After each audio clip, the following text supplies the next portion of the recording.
गंजाम जिला कविसूर्यनगर निर्वाचन मंडली अंतर्गत ऐतिहासिक पर्यटन स्थली जौगड़ और सिद्धेश्वर क्षेत्र परिदर्शन करछन्ती आसिका सांसद अनिता शुभदर्शिनी पट्टनायक। पुरुषोत्तमपुर निकटस्थ ऐतिहासिक जौगड़ परिदर्शन करी यार उन्नति पई समीक्षा करछन्ती सांसद। सेहिपरि कोदला निकटस्थ शालबण ठारे प्राकृतिक सौंदर्य भरा ऐतिहासिक सिद्धेश्वर पीठ परिदर्शन करी यार उन्नति पई अनुध्यान करछन्ती सांसद श्रीमती पट्टनायक।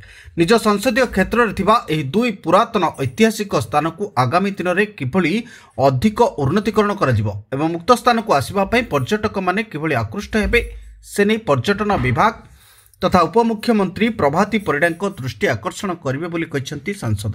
यह अवसर में सिद्धेश्वर स्थित सत्यधाम को रास्ता निर्माण पर शुभ भित्तिप्रस्तर स्थापन कार्यक्रम में सामिल होती सांसद।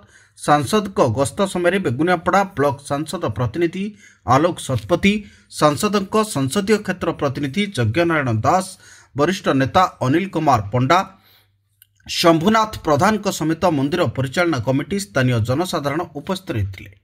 कोठी ना कोठी प्राकृतिक सौंदर्य परिपूर्ण मो जिला मो अंचल किंतु विगत सरकार राजनीतिक इच्छा शक्तिर अभाव हेतु अनेक माने अत्यंत सुंदर स्थान सबू अवहेलित अवस्था पड़ी।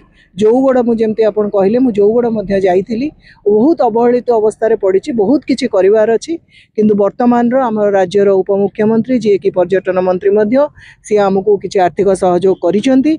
खूब शीघ्र जौगड़ एक नूतन रूप नहीं कि आम पाखे आविर्भाव पुणी थे हम नुआ रूप से जो बर्तमान आम आसीचु सिद्धपीठ ए सिद्धेश्वर मंदिर पाददेश मीठा पानी आउ कौटी ना कौटी विराट बड़ गोटे पत्थर मध्य देखिली। सिद्धेश्वर रास्ता बच्चे ऊपर कौन कई फूल फुटुची बोली मध्य कहगला किंतु अन्य व्यस्तता जो माननीय विधायक आज बर्तमान आसीपारी ना आम दुई जन खूब शीघ्र आसबू थे देखिकी यहाँ पर्यटन स्थल मान्यता देवाई राज्य सरकार पाखे दाबी रखी।